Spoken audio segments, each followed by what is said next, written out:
starry sky. Breathing fire, his head in the sky.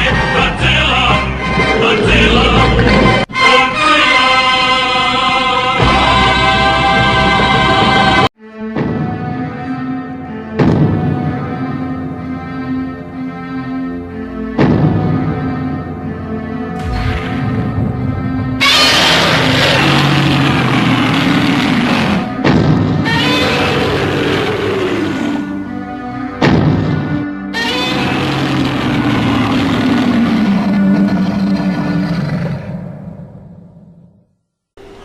All aboard!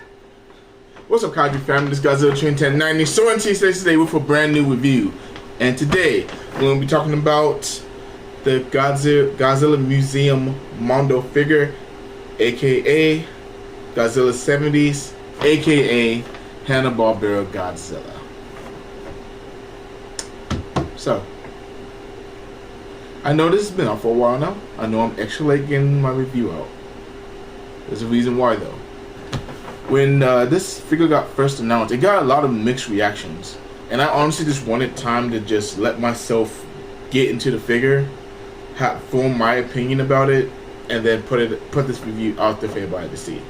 After the initial waves have calmed down, just want to give my unbiased, ungenuine opinion, like I always do when it comes to figures. Because y'all know me.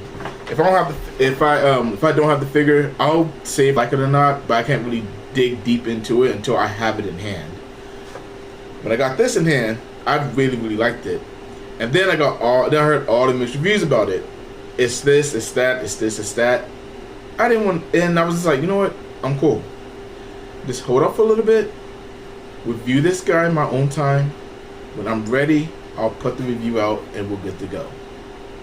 Well, folks, that is going to be today. Today is the day that I'm finally ready to get this review out and review this controversial figure.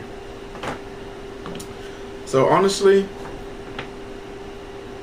I mean, when I get up close and personal, I'll go into more details about it. But I really do enjoy this figure. I love this figure. If y'all haven't heard me before, tell y'all how my introduction to Godzilla was. I'll go through it real quick. I was probably about roughly 4 or 5 years old, which, gosh, I'm old now, but that's besides the point. So I was about 4 or 5 years old, flipping around Cartoon Network one day. I think I just finished watching probably Johnny Quest or Speed Racer, something of that sort. And then, this fire-breathing dinosaur popped on my screen. Now, before that, I already loved dinosaurs because when I was a kid, I was a huge Bonnie fan.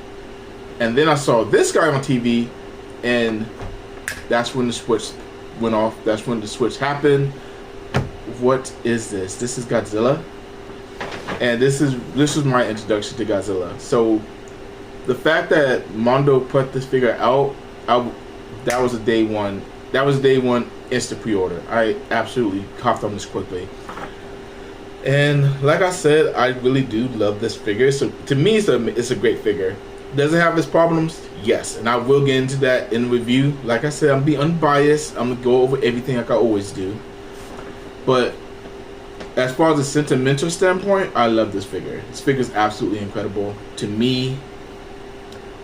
I love the way it looks. There are some things off about it, but again, like I said, I'll dive into that in just a second, of course.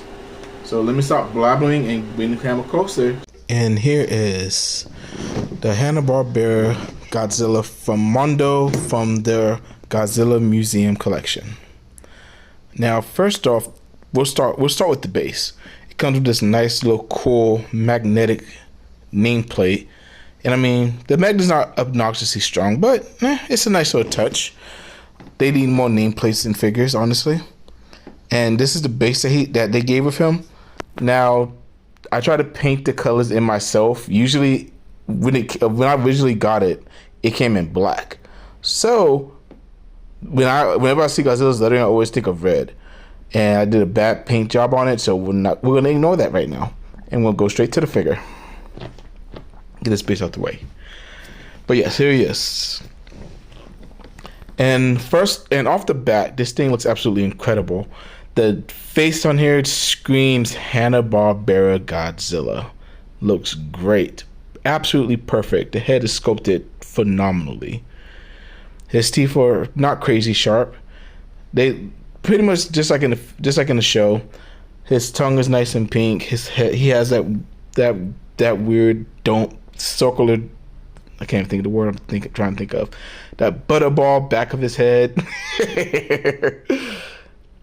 And here are some of my gripes with this figure. You see how for the animation for the lines and stuff, they didn't really go between all the lines. And they do that all over the figure. And I don't know why they did that. And kids, if you're listening, close your ears. But I know for a while this was a running joke in the community that Godzilla had a little, I'm not gonna say it, forget it. Just know that it caused a lot. That little line right there on his abdomen caused a lot of drama, as well as the lines not being on the kneecap really, and they're kind of uncovered, and like not exactly where they should have been at. That's the one thing that a lot of people had a lot of issues with. It doesn't crawl under my skin as much as it does other people, but I understand it. It's weird. I don't know why they did it like that.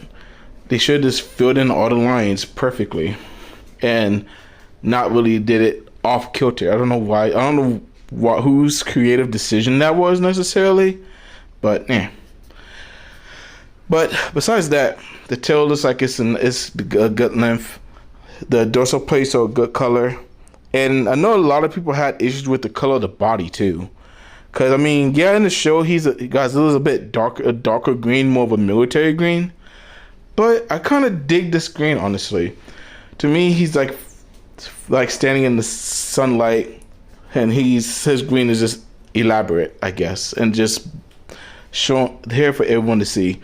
And it really makes him stand out from all the dark charcoal gray Godzillas we have. And I mean, he already stands out. But I'll go on getting into some size comparisons with the Bandai 1968 Godzilla. Now I know another issue a lot of people had with this figure was price, and I absolutely get that too. Honestly, if it wasn't for the Hanna-Barbera Godzilla, I wouldn't have paid the price for it that I did. Because as you see, he's here with the Bandai Godzilla, and you see he's not much taller, honestly. He maybe has an inch or two over him. He's not that much bigger. And for my Bandai Godzilla, I think I paid $30 for it when I got him.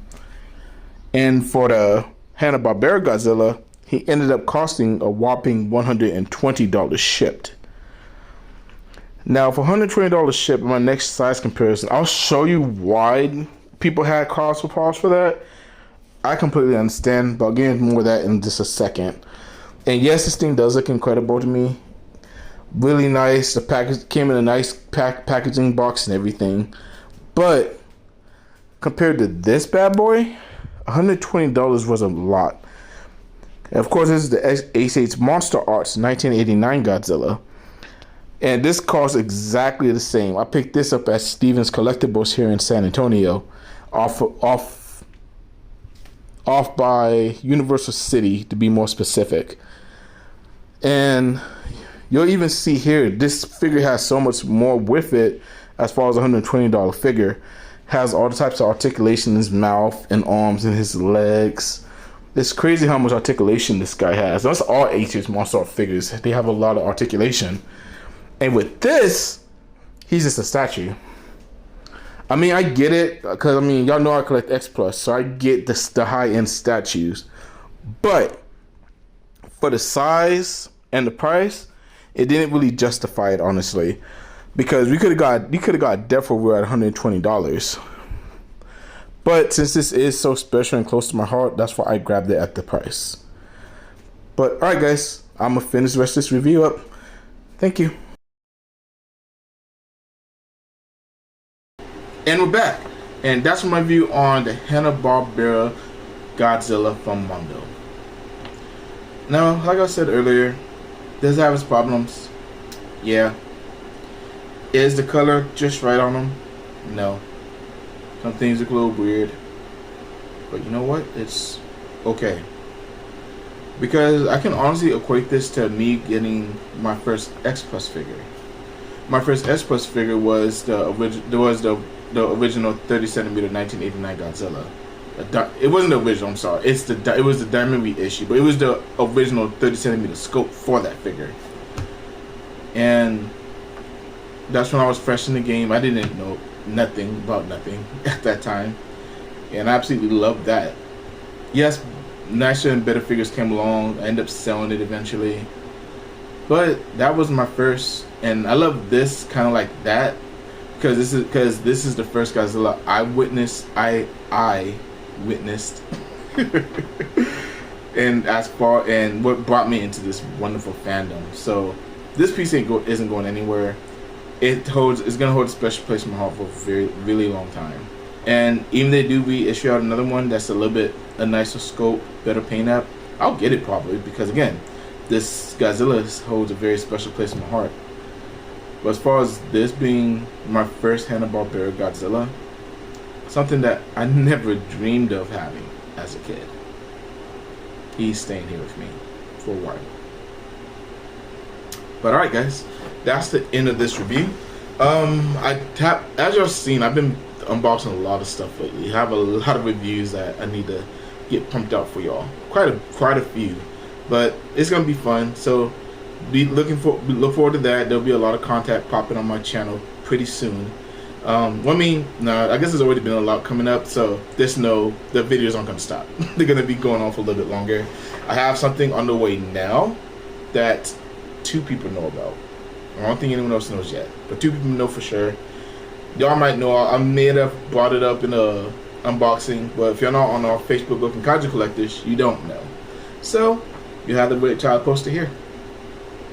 But alright guys, you have a fantastic night, Kaiju family.